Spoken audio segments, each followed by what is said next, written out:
শিব ভক্তদের জন্য শ্রাবণ মাস ও শ্রাবণ মাসের সোমবার অত্যন্ত বিশেষ। আজ শ্রাবণ মাসের শেষ সোমবার। এই দিন শিবের আরাধনা করাকে সর্বোত্তম মনে করা হয়। ধর্মীয় ধারণা অনুযায়ী শ্রাবণ মাসের সোমবারের নিয়ম মেনে শিবের অভিষেক মন্ত্রোচ্চারণ করলে মহাদেব প্রসন্ন হন।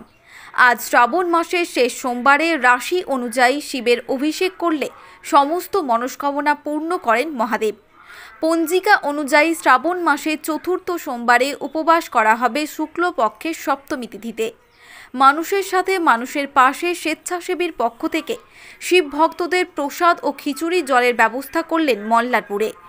এদিন বীরভূম জেলার মোরেশ্বর ১ নম্বর ব্লকের মল্লারপুর শিব মন্দিরে হাজার হাজার ভক্ত আসেন জল ঢালতে। আর সকল ভক্তদের জন্য পানীয় জলের ব্যবস্থা পাশাপাশি প্রসাদ ও খিচুড়ি ব্যবস্থা করলেন মানুষের পাশে মানুষের সাথে স্বেচ্ছাসেবী সংস্থার কর্ণধার আমিনুল ইসলাম। প্রায় ১০ থেকে ১২ হাজার ভক্তদের এই ব্যবস্থা করলেন মানুষের সাথে মানুষের পাশে স্বেচ্ছাসেবী সংস্থা। এলাকার মানুষের বক্তব্য অনুযায়ী এই রকম উদ্যোগে সম্প্রীতির নজর গড়লেন বীরভূমের মল্লারপুর শিব মন্দিরে। এরকম পরিষেবা পেয়ে খুশি ভক্তরাও। Bureau report, Birbhum news.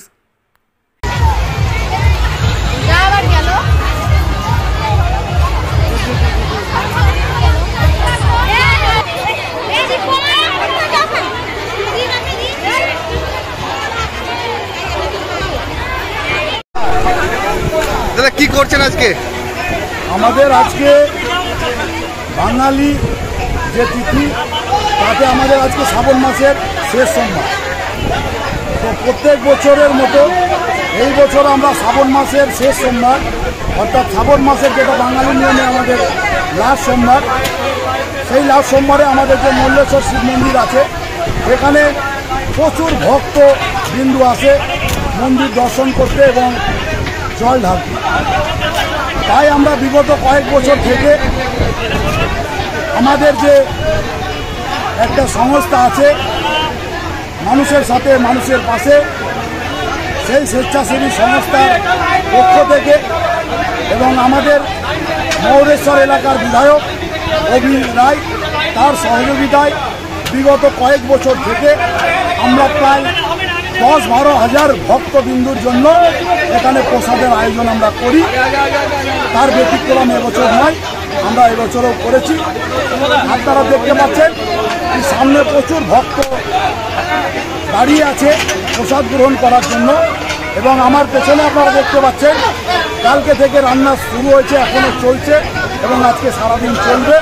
কোনো ভক্তবিন্দু যাতে ফেরত না যায়, সকলে যাতে প্রসাদ পায় তার ব্যবস্থা আমাদের যে গ্রুপ মানুষের সাথে মানুষের পাশে তার পক্ষ থেকে করা হয়েছে।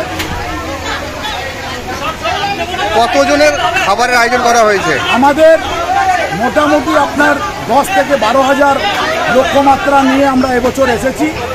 আমরা গত বছরেও এই লক্ষ্যমাত্রা নিয়ে এখানে প্রসাদ বিতরণ করেছিলাম, সেটা আমরা খুব ভালোভাবে করতে পেরেছিলাম এবং এখনও পর্যন্ত আমাদের লক্ষ্যমাত্রা ১০ থেকে ১২ হাজার আছে। এখন দেখা যাক ভক্তবিন্দু। প্রসাদে কি কি আছে? আমাদের প্রসাদে আপনি পাবেন খিচুড়ি, আলুর দম, চাটনি এবং পায়েস আর একটা করে জল। কি নাম দাদা আপনার? আমার নাম আমিনুল ইসলাম, আমার ডাক নাম রিপন, আমাকে রিপন নামেই সবাই চিনি। সংগঠনের কি? আমি মানুষের সাথে মানুষের পাশে সংগঠনের কর্মকর্তা। প্রসাদ গ্রহণ করে ফেলেছেন, আপনাদের কাছে অনুরোধ চেয়ারগুলি একটু চেয়ার নেবেন। পুণ্যার্থীদের কাছে নয়, দুটো লাইন করবি না, ওই পেছনে লাইন আসো, এই শাসন পেছনে পেছনে পেছনে চলে যাও, ওই থেকে কাউকে করতে দিবি না। টাকা হাতে হবো, ওদিকে ছোট বাচ্চা মল্লেশ্বর শিব মন্দির সমস্ত পুণ্যার্থীদের জানায় মাননীয় বিধায়ক অজিত রায়ের পক্ষ থেকে হার্দিক অভিনন্দন। প্রত্যেক